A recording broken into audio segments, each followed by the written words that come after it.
So that one went pretty long, but I'm jazzed enough. We can definitely do one more. Hit me with it.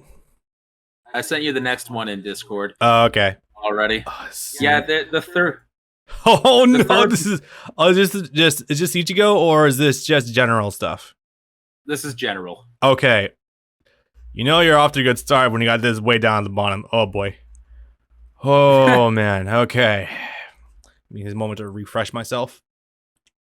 I mean, you kind of need that there because the what each image layer represents is the escalation, or I guess proceeding further into the depths.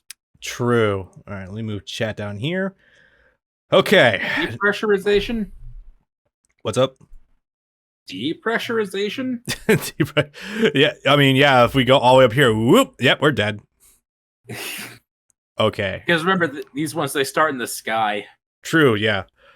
And now we repressurize. Also, immediately starting with Shikai Ichigo because vanilla is fuck, baby. All right. Let me put myself right here. So, let us start.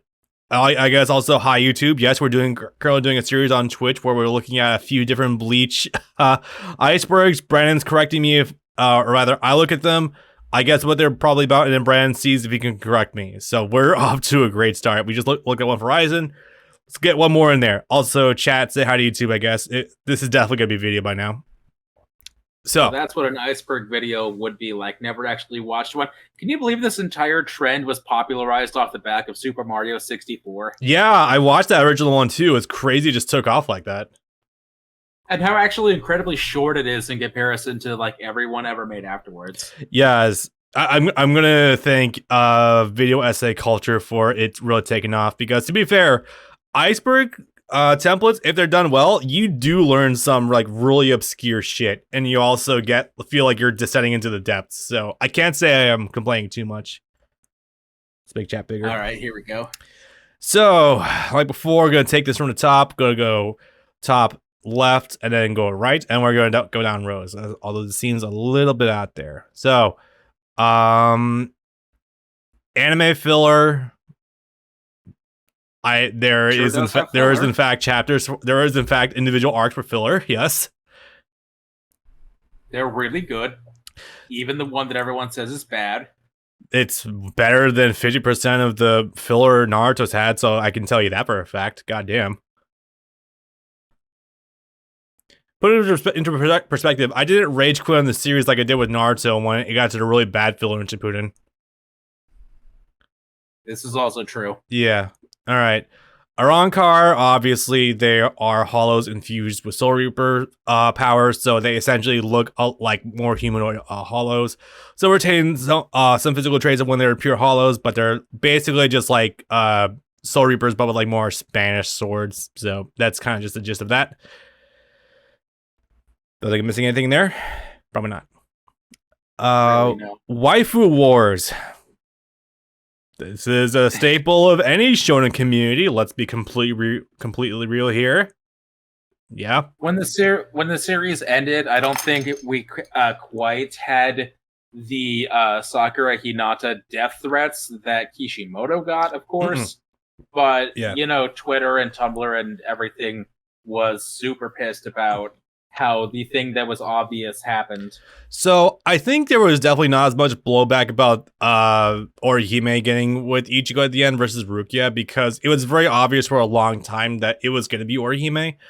With Naruto's side, I think that was also rough because Kishimoto doesn't know how to write romance like very well at all.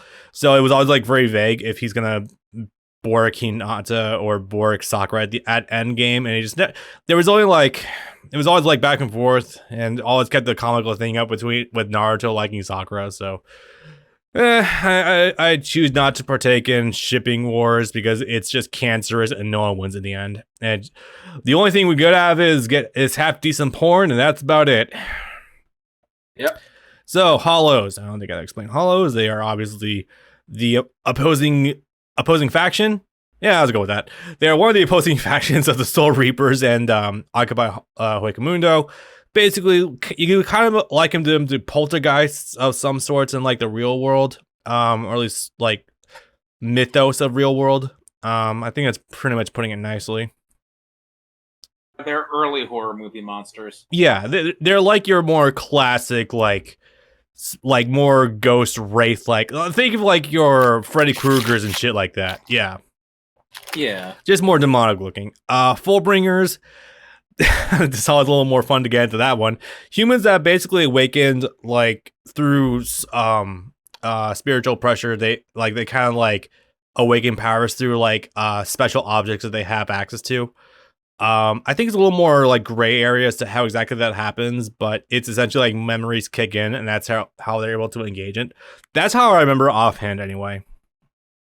Fullbringers are created by pregnant mothers being attacked by hollows during their pregnancy, and their hollow reishi being imprinted onto the baby. Their personal item is the conduit to channel their powers. Yeah. All right. Sorry, I'm just I just heard a full explanation about the whole pregnant mothers thing, and I'm just thinking, wait, the hell happened with not what the hell is Travis Willingham's character? I keep forgetting the name. Ginjo. So would that mean Ginjo? Oh yeah, that's right, because he was a substitute Soul Reaper, right? I had to piece that together just now. Soul Society best arc. Obviously, I think among more the classic fans, they hold Soul Society as the highest regard for their favorite arcs. Which, I mean, there's merit for that. Obviously, you and I have different opinions about that. Like, you're more leaning towards substitute Soul Reaper arc right now. I think more so probably like Fullbringers might be the best arc. Really, you can give or take about that. For me, it's Fullbringers on absolute top, and then substitute, and then from there it just kind of changes. Yeah. But Soul Society is the best, is what all your favorite YouTubers tell you, because they stopped watching sometime during the first round of Arankar or Wake Mundo or something. Yeah. So, all your favorite YouTubers from 2009. Practically. I mean, it's not a bad choice. Like, it's definitely one of the more notable arcs, and it's definitely good. But like, there's definitely like more nuanced answers you can choose, but irrelevant besides the point. All right, layer 2. We got to this pretty quickly. I'm glad we're covering more general shit at the top here, so we can just kind of like get them out of the way. So Sky's done. Now time for the actual Berg. My favorite Berg. Leak spin. God, do I even need to explain this one? This is one of the most ancient modern anime memes. This is probably older than some people in the audience. I'm not joking about that. You could tell me this meme is older than Alex, and I would believe you. I would too. God, certainly got me running. It probably has me at like 11 or 12 years old, but fucking still up there a little bit. Oh man! All right, Ray Guy. I know the name. Hold on, just to clarify for the sake of it, since we are trying to explain these things, it's an ancient GIF from episode like 2 or 3 of Orihime spinning an onion, because Orihime is a quirky character like that, and it just became a meme on early internet for several years, and it became some website's banner. It probably dates back to the fucking You're the Man Now Dog website. I forgot exactly what the abbreviation was. YTMND, that was it. That fucking ancient website. God, Web 2.0, baby. Hell yeah. Got our Flash up and running. All right, Ray Guy. I don't remember. You got to fill me in for this one. Ray Guy is from the final filler arc of the anime. I forget exactly what it's called. I think it's just called Ray Guy Invading Army. The character, whose name I forget, he's just Cam Clark, creates gi guys of everyone in Soul Society, and he puts fake souls of everyone in Soul Society in them. Yeah. And so that way everyone in Soul Society has to fight a clone of themselves. That would do it. When they die, I think they turn into sand. Yeah, I remember the arc now, actually. God, I need to experience that fully at some point. Memories in the Rain OVA. Memories in the Rain is a sub-arc of Substitute, where Ichigo fights Grand Fisher. There was Piero did a pilot OVA a year or two before the anime started proper, where it's just 20 or 30 minutes of Ichigo fighting Grand Fisher and everything that happens in the cemetery that day. That's kind of cool. I'm about to go check it out at some point. I've had that downloaded forever, but I haven't watched it yet, so I guess that's something that we can do sometime. Why not? Burn the Witch. Obviously, I was about to say it's a spin-off series. No, it's a new series created by Tide Kubo a couple years after Bleach ended. It originally started as a one-shot, which was terrible, and it actually became its own manga series. Has a few chapters out. I'm still shallow into it, but from what I've seen, it's miles better than the one-shot, like just infinitely so. Yeah, also, Noelle is my top waifu because the legs, it's like literally Rukia with tits and thick. I'm like, yes, please. It's literally just Byakuya, but a girl. I get the appeal now. Excuse me. That was indigestion. Do not mind me. Bakuto. I don't remember this one. What's this about? So, Bakuto are from the new Captain Shusuke Amagai filler arc. They're a weapon or piece of equipment that can be used to augment. That can be used to augment your own fighting ability. But the trade-off is you equip it to your weapon. But the trade-off is that it's actually alive, and if you can't handle it, it will actually start eating you. Literally, it's literally Soul Edge. If you're familiar with Soul Calibur at all, guys, like it's this thing is this green lightsaber thing here. God, that was his Bonkai. That's just a giant Shikai. Yeah. So yeah, that we see a couple of characters use them, and when their users start losing fights, they end up starting to eat them. Yeah. Let's see.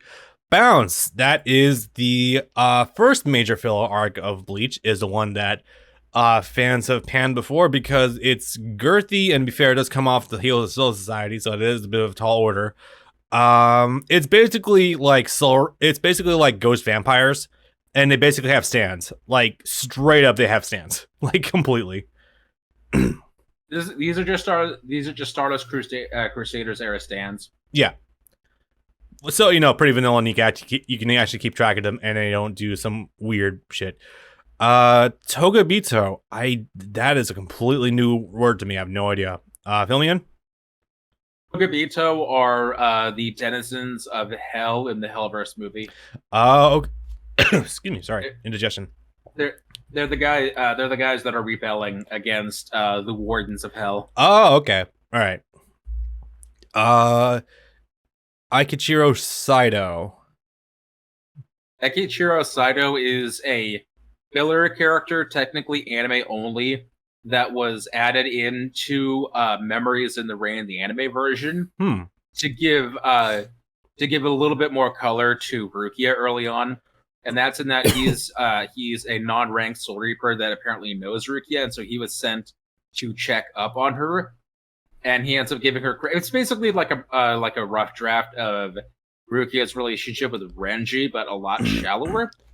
And he ends up helping Ichigo a bit in the fight with Grand Fisher, but not contributing a lot because that's Ichigo's arc. Yeah. And he goes back after being satisfied with what Ichigo can do, and he says, "Don't worry, I won't tell them that you're here or that I found you. I'll tell them that my mission was a failure." And this character never appears again. Yeah, I can see why. So that's cool, and that definitely gives us more reason to actually watch the OVA now. Fuck me, like, yeah, we're definitely got to make some movie nights at some point. Bleach 2021. This is actually luckily fairly self-evident. 2021, I think, wasn't it the 20-year anniversary of Bleach, if I'm not mistaken? Yes. Okay, so 2021 did bring with a good handful of announcements.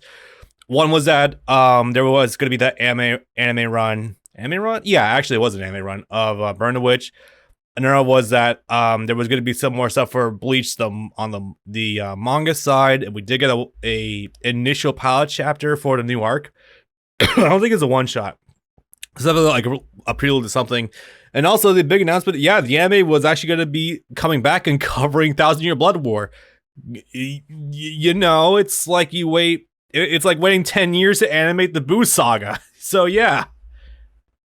The exception of the one shot, all of those announcements came in 2020 in March. What we got in 2021 was the one shot New Breaths from Hell.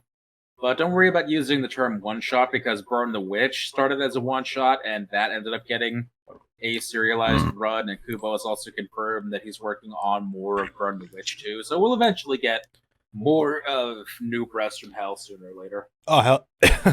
I'd swear you just said New Breaths from Hell, which yeah, I'm okay with this. Also, can I just say, Shonen, please let this man do a release every 2 weeks instead of every 1 week, because God, I want this man to actually let his arms rest, and I will fucking wait if it means we can keep their health up. Come on, that's just me. Anyway, next tier, level 3. We're in the water now. So, Sojiro Kusaku. This definitely sounds like a filler character. Am I right? I agree. This is the villain of Bleach: The Diamond Dust Rebellion. Oh right, purple haired dude had the clone Hyomaru. Right, that was it. Yes. Zombie powder. Is this tethered to that one zombie Quincy, or is it something else? Zombie Powder is Kubo's first published manga, the first serialized manga. It got about 4 volumes, or I think like 30 or 35 chapters. And Kubo from 2001 to 2003, or maybe just in 2002, Kubo put that on hiatus and said he was going to work on something else short in the meantime, and then eventually he was going to come back to Zombie Powder. That something short in the meantime ended up being Bleach. Oops. Oopsie. Love when that happens. So we've had little visual cameos here and there from Zombie Powder, but nothing substantial. Yeah. Baishin. Fuck this. I feel like I might know this, but nothing's ringing a bell off the top of my head. Do you have anything? I guarantee that you do not, and that's because Baishin is the villain of Bleach's second OVA, The Sealed Sword Frenzy, which, just like the first, never saw a Western release. Right. The only thing you might know that OVA from is a GIF of Renchi holding a shotgun. I've never actually seen that before. Okay. All right. Moving on. Senna. I know this one, luckily. God, I'm getting my ass kicked by this, and we're only on like level 3. Luckily, I know this one. Senna is the central main focus character of the first movie. Forgot the full name of it offhand, unfortunately, but that's irrelevant right now. Yeah, sleeper top waifu material. Like, not best, but fucking hell, she's up there. Yep. To give everyone quick reminder. Yeah, she's really cute. Also, tethered to a character we're about to go look up. Also, yeah, pretty much like the Dragon Inspiration. Reason nobody. Fuck, that was my first guess. Yeah, pretty much her design was kind of facelifted for Rukia and Renji's daughter, so that is especially funny if you just look at her. All right. Speaking of, yeah, Kazui and Ichigo. They are. Yeah, I'm pretty sure those are the names of Ichigo and Rukia's children, if I'm not mistaken offhand. Respectively, Ichigo's son and Rukia's daughter. Yeah. Ginjo, first substitute. This is obviously referencing the fact that Ginjo was, in fact, the first substitute Soul Reaper. And because of that, because of the shit that happened back in the day, don't remember exactly what offhand, but he did turn traitor. Oops. Yeah, the badge that was given to Ichigo when he became the second one had some serious like restrictions on it, like a tracker. I think there was also like something in there to like keep his soul spiritual pressure like regulated, if I'm not mistaken, shit like that. Yeah, stuff like that. It was a monitoring device. Yeah. Snipe. I'm only thinking of that one Quincy with a sniper rifle, and that's about it. X-axis, but that's probably not what this is referring to. Snipe was the prototype name for Bleach in the planning phases. Right. Originally before it was about originally, before it was about samurai, it was going to be about people that fought each other with guns. And then I think it was Shueisha's board said guns and firearms either aren't popular or aren't as allowed to be used as unrestricted as any other form of combat were. So so because he wasn't able to do much with that idea, he changed the concept. Yeah. Hiroko Shinji Volume 1. I'm going to guess this probably refers to the light novels. Light novels? Yeah. For the side characters that came out after Bleach was finished, of which I'm pretty sure Shinji did get one. I want to say that also showed off what his Bankai actually is, but I could be wrong about that. Incorrect. That is, where are you? That is referring to this. Oh, yeah, right. The fact that Shinji was visible on like the very first front cover of Bleach, like way off to the side here. And that would take what, like 150 chapters for him to actually debut. So, playing the long game. 180 was 3.5 years. Yeah, that was up there. Okay, next up, Mayuri's Quincy torture. So this is one you're recently familiar with. The fact that I don't know. So this is referencing something else that is probably not the full big picture of what I'm going to be referring to, but Mayuri was kind of torturing and experimenting on Uryu's grandfather after Ryuken after he was captured. So oops. Soken, sorry, that was it. Ryuken's a dad. Yeah, it's probably what that's referring to offhand. In the manga, not only is he tortured and killed, Mayuri beheads him. You see in the reflection of Uryu's glasses, so that's fun. Dark Rukia, that is Rukia's transformation when she's possessed in her movie, the fourth one, Fade to Black. Third one. Oh, third one, sorry. Oh yeah, fourth one is Hellverse, right? Yep. Saigon Suzunami. Fuck, I know that name, but it's not. You should. You really should. You've experienced this recently. You're right. Is it a movie character? No. Drawing a blank. Shoot.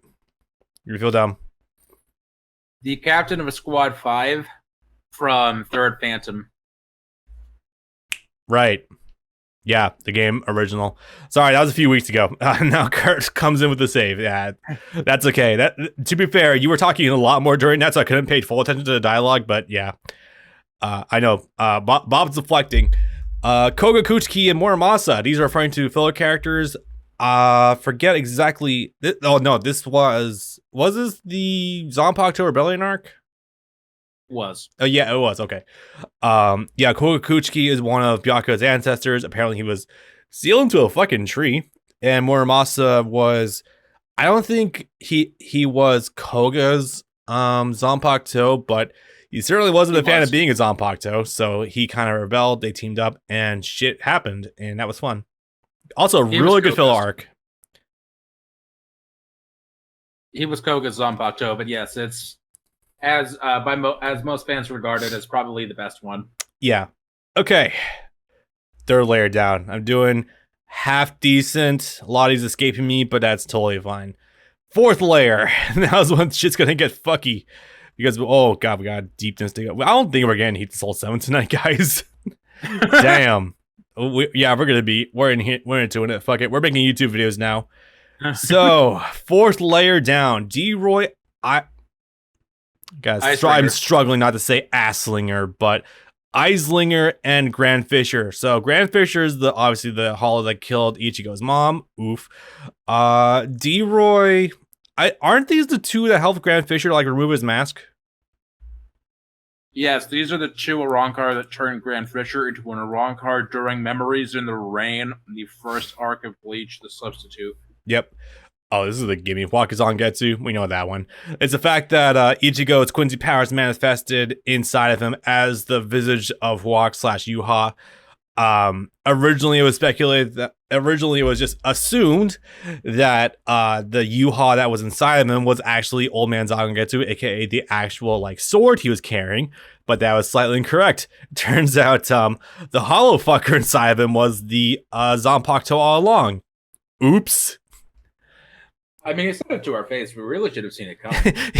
He was not lying. It's just the biggest plot twist of all. He was not lying. Shaz Domino. Fuck, I do know that name. That's super early on, yeah? No, actually, this is from the Blood War. Oh, okay.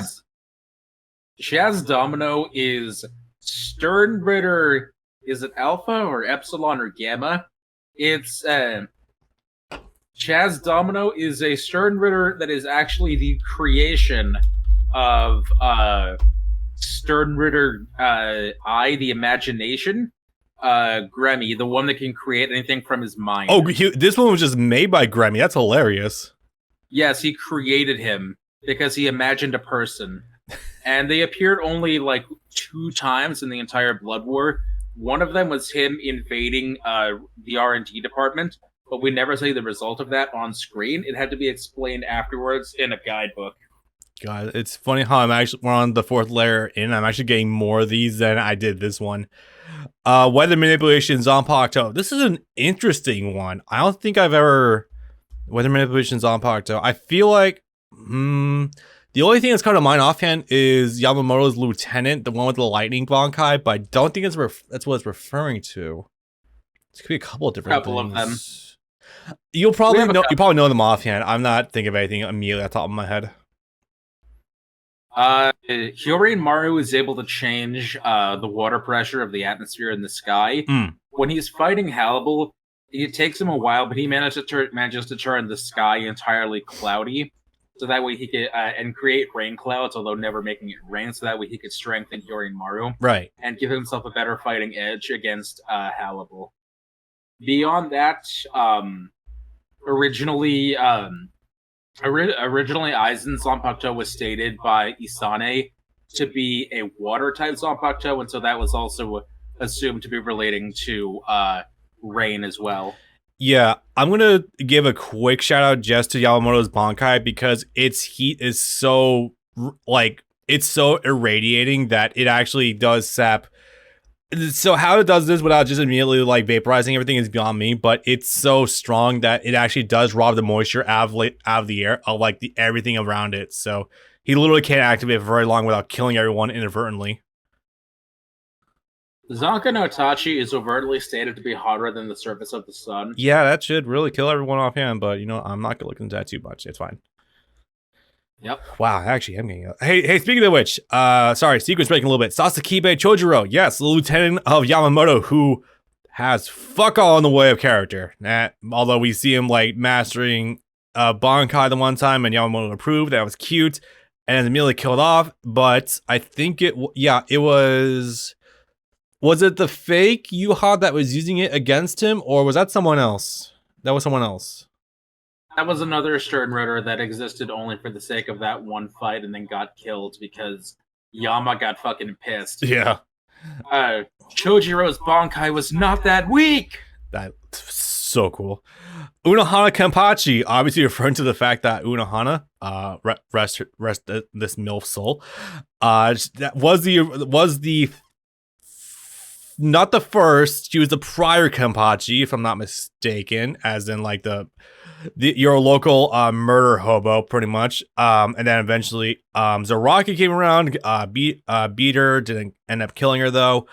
And she just fuck, I'm getting this wrong, the details, but I'm on the right. I obviously got the general picture right. Kenpachi and Sazabike are spelled wrong. Not surprising. Unohana Kenpachi was the very first Kenpachi. Oh, she was the first. Okay. I thought she was just the most recent. Okay. No. All right. Yami Espada 0. This is obvious. Turns out it is not 1 to 10, it's 0 to 9. And that's just a very fucking funny thing that Yami's release form changes his number from 10 to 0. And turns out, oops, I'm the strongest Espada, which... I mean, maybe, but in terms of actual combat prowess, I don't know if I would say that, but it's whatever. Ashido in the Force of Menos. Ashido. I know that name. Fuck. The Forest of Menos is a filler arc from the beginning of Waco Mundo. After getting lost in the sand, they end up actually falling in through quicksand into a forest of dead trees and also of Menos that was underground. And they meet a Soul Reaper named Ashido, and Ashido Kano. And his story is that he was sent on a reconnaissance mission into Waco Mundo, and his team ended up getting killed. And so he was the only one that survived, and so he just stayed in Waco Mundo the entire time to wipe out as many. That's fake. Bleach fan fiction wiki. That's a thing. That's very funny. To wipe out as many hollows as he could by himself. Forest of Manos is basically stated to be canon, and that's because that was actually something that Kubo wanted to do at the beginning of Waco Mundo, but he just didn't have the time, so he had to move forward with this process of events. But he has stated that that was actually something that he penned. It'll probably come eventually, but it's good to know. Okay. Yeah, I actually did pretty good with this. I got most of this. Sweet. Pretty good. Yeah, let's see. Layer 5. Oh boy. It's immediately a funny one. We'll get to that. Gin, dead or alive? Yeah, this is also a gimme. Meadows Grande. Thank you, Alex. So this is obviously referring to the fact that it's a little bit ambiguous if Gin is dead or alive after a fight with Aizen, because Rangiku goes to look for him, but I want to say his body was missing. So there was a little bit of ambiguousness if you're actually dead or alive still. I believe you had some more concrete input on this one. She finds his body. It's actually there when Ichigo first appears in real Karakura Town. Gin gives him that look of approval, basically saying, like, in his head, inner monologuing, "Go get him, champ." Yeah. And the thing is, Aizen only ever stabs Gin. We don't see... It doesn't look like a whole lot of damage. After that, it's never really clarified. So you're supposed to assume that he's dead, but it's not outright stated, and the damage he takes looks sort of shallow. So people theorize that he was actually alive and that he would just appear somewhere later on. Yeah, I mean, fucking running does not happen. Yeah, I mean, fucking Ginjo turned out to be alive after the Fullbringer arc, so literally anything is possible. So it's fine. Oh no, Ginjo actually did die. He was just in Soul Society because he was a human that died, so he would go to Soul Society. Holy shit, that's hilarious! I thought he actually reincarnated into a new infant or something, but damn, that's actually kind of funny. Guess that makes sense. All right. Missing fights. I'm immediately thinking in my mind, Kenpachi and Byakuya fighting Yami, but that's entirely off screen, so you don't even know what the fucking gorilla form of Yami can do. So, funny. Yeah, that's my first guess. There's probably a lot more missing fights that actually are not shown in any medium. That's basically what it means. Any fight that happens off screen. Like a big, an early example would be. Oh god, so many in 1,000 Year Blood War. Shit. Sorry, continue. Yes, but an early example would be towards the end of Soul Society. You see Yama gearing up to fight Ukitake and Kyoraku, and they release their swords, but that's all we see. We never actually see how the fight turns out. And everyone in the fight that we see has blood on their face when Isane gives the message that everyone needs to get up to Soul Gyoku Hill fucking stat. Yeah. So there was a fight that happened. People did get cut. We just never saw what happened. So things of that nature. Yeah. Fights that happen off screen. So Final Gets Tenshu equals Let's Deal. This is very, very funny. And I could God, that's actually some creative input. So Let's Deal. If you don't remember, I want to say that's the ability used by Uryu initially in Soul Society, where he essentially unleashes all of his Quincy powers, and afterwards he is left without them, and he essentially stops being a Quincy for 20 chapters. And so I guess what they're doing is they're extrapolating that since Zangetsu originally was actually his Quincy powers, since he was using Tenza Zangetsu, it was mixed with the Hollow powers granted. I'm going to assume this is probably referring to the fact that Mugetsu robbed him, just completely deleted his Soul Reaper powers more slowly over if you watch the anime, but manga pretty much almost instantly. or at least like over the course of a month. I guess they're extrapolating that Final Getsuga is probably Let's Deal because of losing the powers, so that's an interesting comparison. Probably not it, but funny though. No, that's pretty much it because they function in largely the same way, and Ryu and Ichigo go through similar training arcs afterwards. What's funny is that when Ryukin is training Uryu, he actually does say the details out loud on how a Quincy that's used to Let's Steal can actually be regain their powers, and that's that at the peak of physical exertion, shot by a Quincy arrow like 22 millimeters to the left of your heart's ventricle or something, being pierced by a Quincy arrow will reignite your reishi or something. Damn, that explains the training then. All right, Ukitake's darkness. I don't immediately know what this is referring to. Darkness is in like a darker side of him, or like his dark past. Like obviously he was a sickly boy. Mimihage occupied his power, occupied his body, brought him back to health. As far as anything else it refers to by darkness, I'm not sure. I don't know. Do you have any input on this one? I think this is supposed to be the moments where Ukitake takes a more overtly confrontational stance on things, and when he does, sort of takes matters into his own hands. Like when he gave Ichigo the combat pass, and that was just used as a monitoring device, how that was used as a method of control by Ukitake to see if he could control Ichigo, and things like his direct confrontation against Aizen when they're leaving Soul Society. What do you plan to do, Aizen? No one has ever stood in heaven. All that sort of stuff. So it's when Ukitake actually starts doing things. Right, that would probably do it. Ishida amputation. Okay, first guess. I'm gonna guess. I think this is probably referring to when Uryu just has his arm blown off by Hollow Ichigo. After/during the Ukiura fight, since Ukiura wasn't dead just yet and was trying to defend Orihime.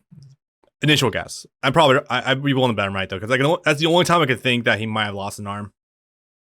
Uryu ends up challenging Ulquiorra for a few minutes to buy Orihime time to heal Ichigo. Oh, okay. And it ends up not working, and Ulquiorra blows Uryu's hand off. And in the manga, he says to Orihime, "Don't worry, I've already administered sedatives, so you don't need to worry about the loss of my arm." Yeah. In the anime, it was censored to hell and back, so it's just that his arm is burned and broken, but still attached. Yeah, I do. I was reading the manga at that point in time, so I do remember the limb loss. All right. Hiyori bifurcation. Look at this one. I do remember. Aizen, yeah? I want to say this was Aizen. That sliced her directly in half. Gin, okay. Yeah, because I remember that happened, but I don't remember who exactly did it, so yeah. In the manga, Gin cuts her in half at the waist. You actually see her legs flying off in the background of the panel. Yeah. In the anime, it's censored to just her being stabbed in the sternum, and then what the hell is it called? Because Zanpakuto just ends up retracting instead of actually, slicing. So it's a single stab, and that takes her out of the fight. Yeah, a little bit more metal in the manga. Byakuya revived by fans. Honestly? Yeah, kinda. So if you don't know, yeah, Byakuya was stated to be full on fucking dead after the initial Quincy invasion because it was straight up stated overtly. But of course, because of the rampant death threats that Kubo was getting, as well as threats and just like general negative feedback, he was like, okay, we'll revive Byakuya. He'll literally be like a comatose body, but we'll throw him into a spring and he'll be all better. Yep, pretty much. Yep, he was revived by death threats. Pretty much. The irony. I'm glad he wasn't. It wasn't altering the end game, but still. Zyle eats minion. This is Zyle Opera Grand's one time. We actually glad we were talking about this recently. In the anime, he full on just he actually just like turns one of his minions into like energy thing and then eats it. In the manga, he just straight up devours them, and doing so just completely regenerates his body. So, and then he has to go change clothes after getting blown the fuck up by Renji. So that's probably what that is referring to. Oh, Rand's quiet. Discord's not completely fixed. You know what? I'm gonna set our server to West Coast. Hang on. Oh, it is at the West Coast. Oh, there! I heard a noise. Yeah. There you are. Yeah, I said you were right. Okay. Yeah, I assumed so. You were just cutting out for like last 20 seconds. That was kind of weird. That was strange. I didn't even do anything. Yeah. Okay. Well, luckily, I got it right. Ultra Unholy Hearted Machine. I have naturally, I have no fucking clue. Ultra Unholy Hearted Machine is Kubo's very first one-shot published back in 1996. It's also the name of a song. Makes sense. You know what? Hang on. Oh, there it is. Okay, I'm. What does this look like? I want to see what this looks like. Oh man. Oh boy. Yeah. Oh, this one, the one with the literally just not Grimjaw on the front cover. Yeah. Zombie powder. Oh, this is zombie powder. Fuck that.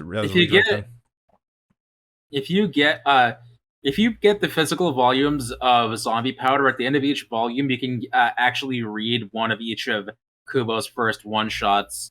Ultra Unholy Hearted Machine, Bad Shield United, and I think there was 2 others. Well, I only missed 2 of the ones here. That is actually very impressive. So, 1, 2, 3, 4, 5, 6 floors deep. Let's see how much longer it can keep doing decently. Zanka no Tachi medallion. So, if I'm not mistaken, this might be referring to the fact that Yamamoto's Bankai Zanka no Tachi was sealed inside of Hawk's medallion. Never comes up ever again. Correct.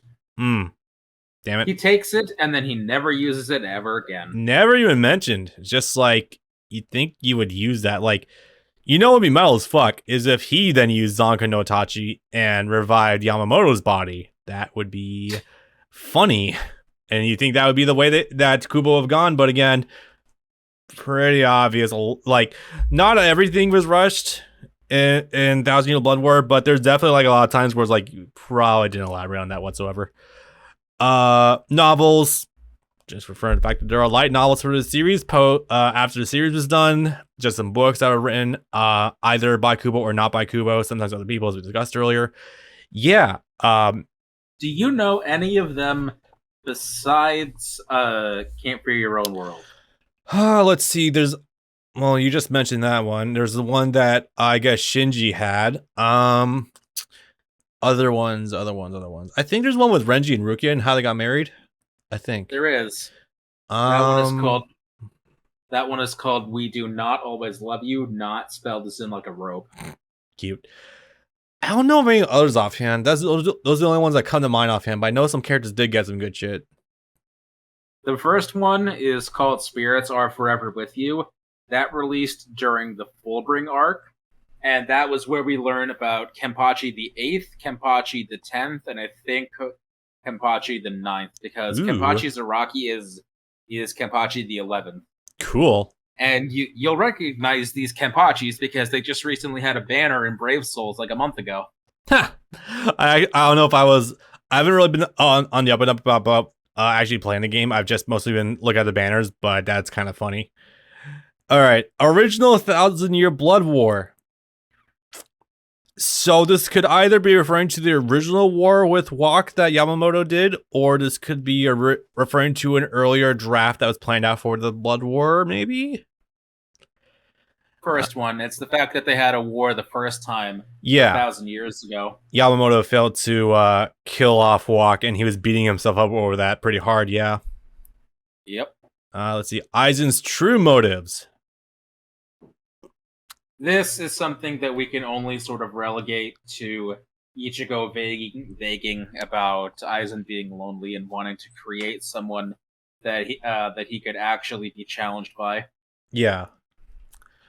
Can't Fear Your Own World canon. I guess there's debate about whether or not it is canon, and I'm pretty sure it is regarded as actually being real. Yeah, I mean, it's like you go from Star Wars Episode 3 to 4. Like, yeah, there's, and if you just look at the movies, it's like, yeah, there's like nothing there. So like you can fill it up as you want. So yeah, there's definitely there.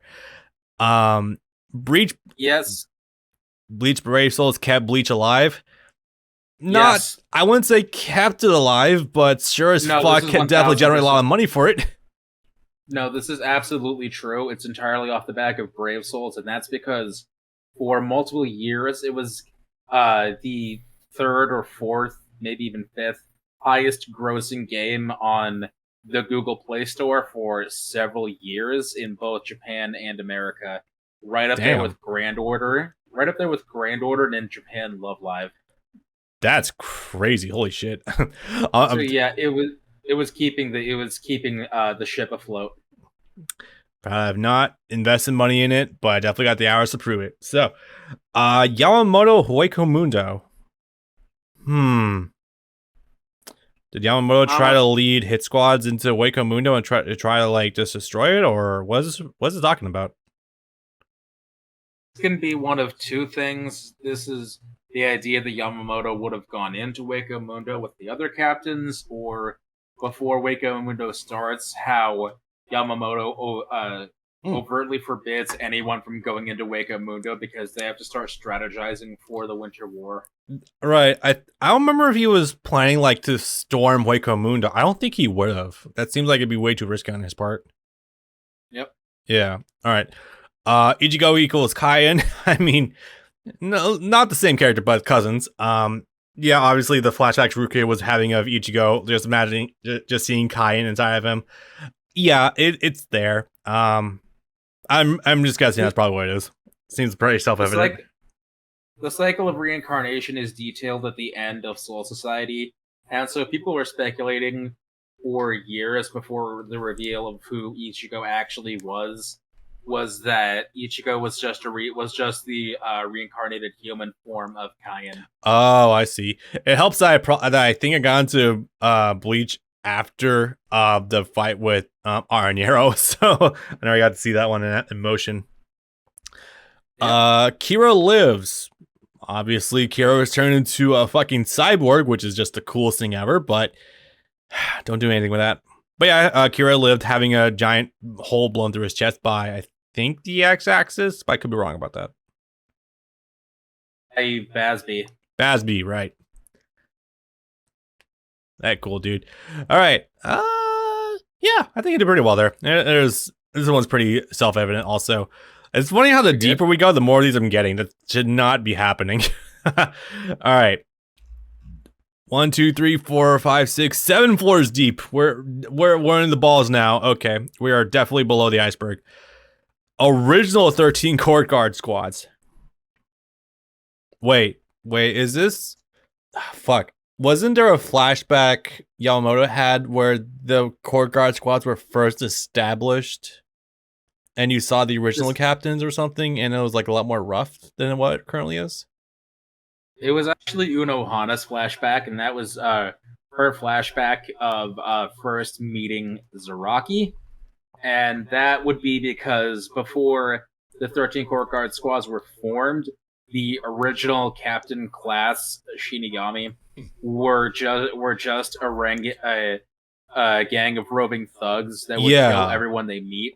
They were just a gang of killers, and it wasn't until after the first war, I want to say, that caused Yamamoto to settle down and create a quote unquote force for good, and started the squad system as well as the Soul Reaper Academy. Yeah, the way you word it, it just really makes me think that it was pretty much more so like almost like a Yakuza or like just like a roving gang of Ronins or something. So I can definitely see that. Ichigo is dead. Well, I mean, oh, is this like a this might just be like This is semantics one of the after he got the soul reaper powers from Rukia that technically he is dead. Guessing. this is this is one of those do not research bait entries. Yeah, don't look into. It's one of those things where it's don't look into it too hard. But even if Ichigo did die, you really think he would end up going anywhere? he's a human, he would just turn into a soul. He already has his powers, and when a human dies and goes to Soul Society, they retain their memories. Mm.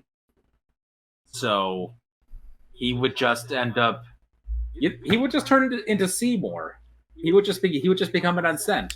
Pretty much, yeah. I mean, the fact that he even has access to his original body is pretty good. So yeah. The mystery Espada. I don't know. Don't know. What is this? The remaining pre-Verona Espada that we never see. There are at least 7 of them before the current batch of Espada. Right. The one that like the 104, 105 and stuff like that. Yeah. Isn't that it? 103, 105, and 107. In Neutra's flashback, before he ends up taking out Nell, the 2 of them were sent on a mission by Aizen in order to find strong Arankar or hollows that had the potential to be turned into a Espada tier. Mm-hmm. And Neutra kept killing them, and Nell kept saying, "Don't do that. These are our allies."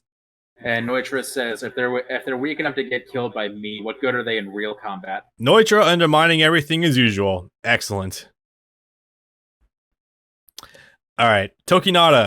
I think that's the character we were talking about earlier, who's the main villain of Camp Fear Own World. Yeah, the head of the other 4th house we were talking about. No, I have not been in the 4th house. I think it was the 3rd one. Yeah, it was the 4th one. Okay, it was the 4th one. Okay, Tessai does nothing. This is true.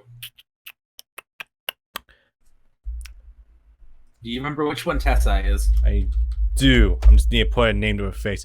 Right. Okay. Just a god of Keto. Okay. He doesn't appear in fake Karakura Town at all. Not to back up Urahara, and not even to be the defender at the gates of actual Karakura. Zyle Espada Zero. Isn't this the fact that wasn't Zyle like the first Espada created, or am I mistaken that? Yeah, technically, this is something I was actually telling you about the other day. Right, we were talking about this too. In the very first series of novels, Spirits Are Forever With You, it's revealed that the original Espada number 0 was actually Xylopero, and he was demoted.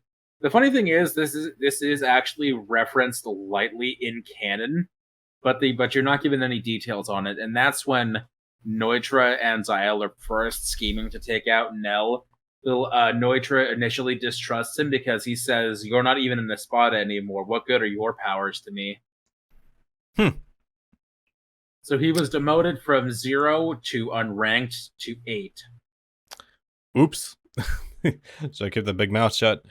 Ishin and Ryuken dead. This is another one of those do not research. I'm going to assume this probably has something to do with everything but the rain. Probably. Yeah, that's my first guess. I'm not gonna look into that. That seems like it's just trouble waiting to happen, but alright. Matsumoto / Hogyoku connection. Rangiku? Yes, the idea is the experiment that Aizen did that ended up hurting Rangiku was an experiment to create a secondary or to create a false Hogyoku, and that was the experiment that went wrong. Oh, interesting. Yeah. Maybe there's something there, but I think we're better off not looking into it. Nah. Bottom floor, boys. Ding ding, we're in hell now. We're really in hell world now, aren't we? Yes. I mean, look at the Layers banner. I mean, yeah, that's me. That's just me reading anything for you. Just alternate timelines. Yeah. Anyway, Hawk's motives. We don't really know what they are, do we? We do, and it comes up in the very last chapter. That's the thing that Aizen is waxing lyrical on in the epilogue. He says that Evok was afraid of death, and so he wanted to create a world where death didn't exist, so the people that lived eternally. Oh, great! Another Madara. No, actually, Emperor Charles. Ugh, yeah. Mizuhiro Soul King. Do you know who Mizuhiro is? No. Give me a moment. Wait, hold up. Don't answer that yet. What the fuck? You're gonna have to elaborate on this for me, please. This character is one that, while every scene you see with them is brief, they're shown to be incredibly smart and very in touch with other people's emotions. Oh, So people thought that he was going to play a much bigger role than he ended up doing, like all of Ichigo's friends. And yeah. this Remember these and kids? this and this comes up again in the Blood War when Kyoraku goes to Karakura Town and gives Ichigo's friends the tickets to the Soul Society, That's because what, Ichigo might get so powerful he's never able to leave again. I think the person he hands the tickets to and ends up having the bulk of that conversation with is with Mizuhiro and not actually Tatsuki or Keigo. dude. That's some fucking Minato as pain energy right there. That's crazy. Yeah, but this was funny. Yeah. Admittedly, though, I wouldn't mind that because actually would be a nice tie around, and that would be really cool. He's also the only one of Ichigo's friends that's actually given a backstory, and Right. what I explained to you the last time, where he hooks up with a bunch of cougars because Based. he's not able to cope. Because he's unable to cope with the fact that his mother is a neglectful prostitute, so he just takes out his resentment on older women. Unhealthy, but I do respect the taste. Giselle Jewell. That's one of the Sternritters. Definitely sounds the part. Is there a specific reason why they're listed here? I can tell you real quick if you just give me a face, put them into Google. I just need to be reminded exactly which one this is. Is a man? I think I might know who this is. This is, in fact, Zombie Girl. Or I guess Zombie Boy, as the revived Aron Carr was speculating. Yes, Not stopping me at all, though. So this is pre-op, a girl. Yumi Chika is the one that ends up fighting her and says, "Oh, you're a man," and she's like, "What the hell are you talking about? I'm obviously a woman."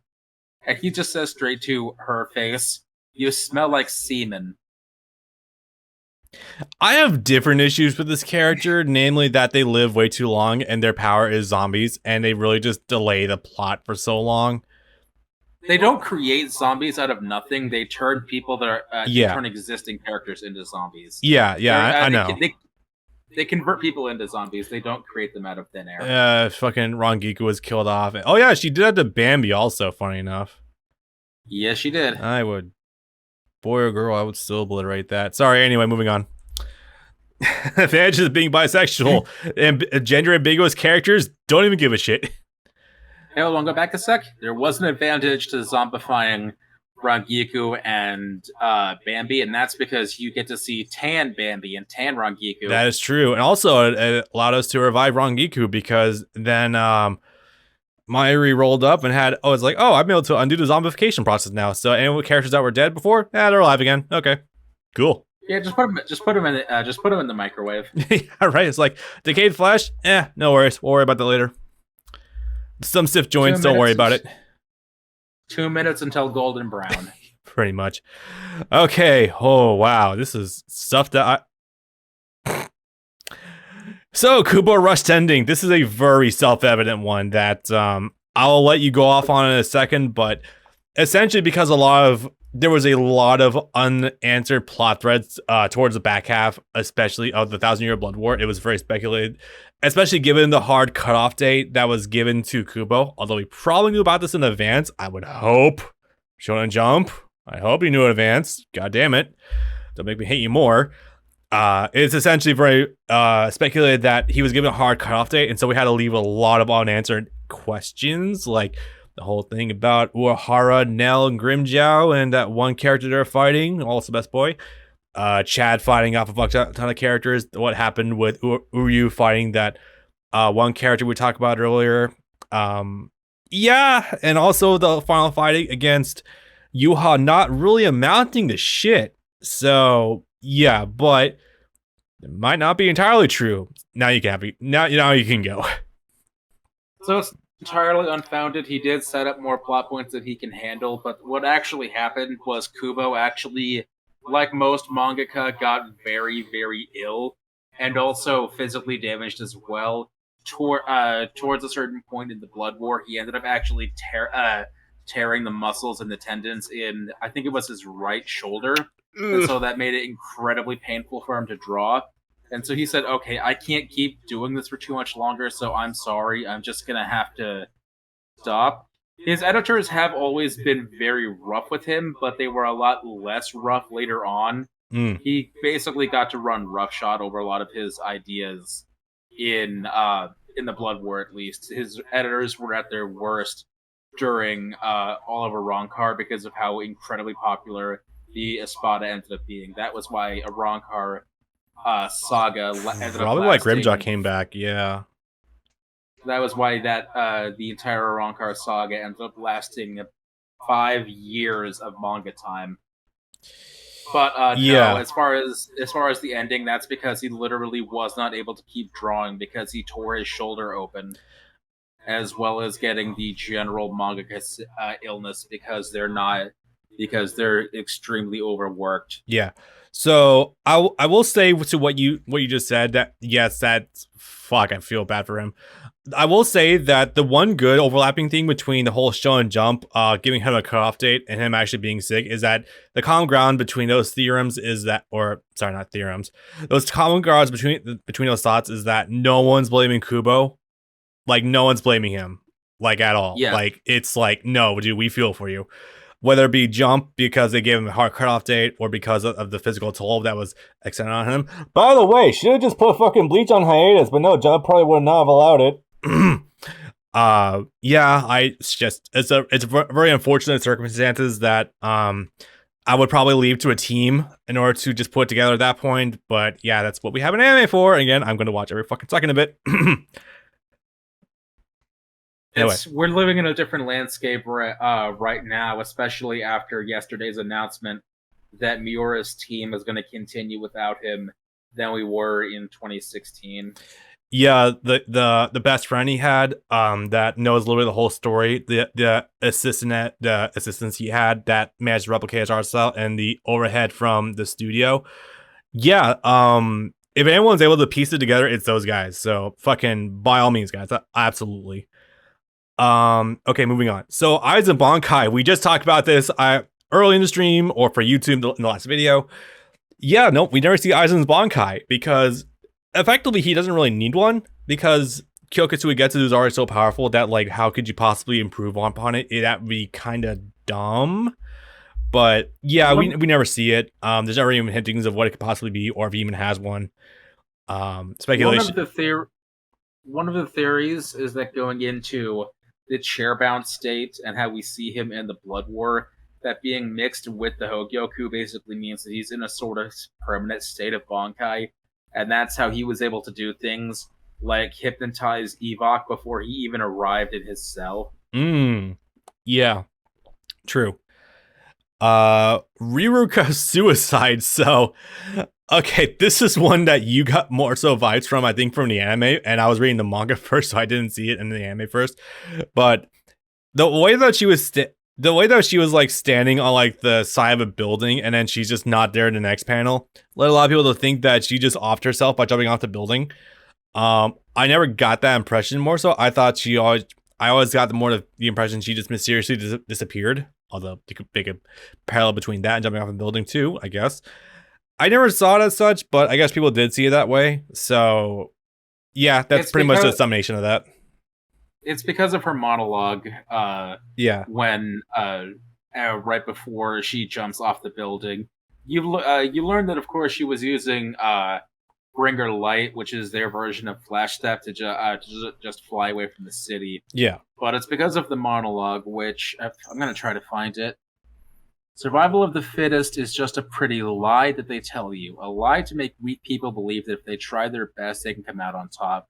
The truth is that the weak get eaten. It's not about strength, it's about numbers.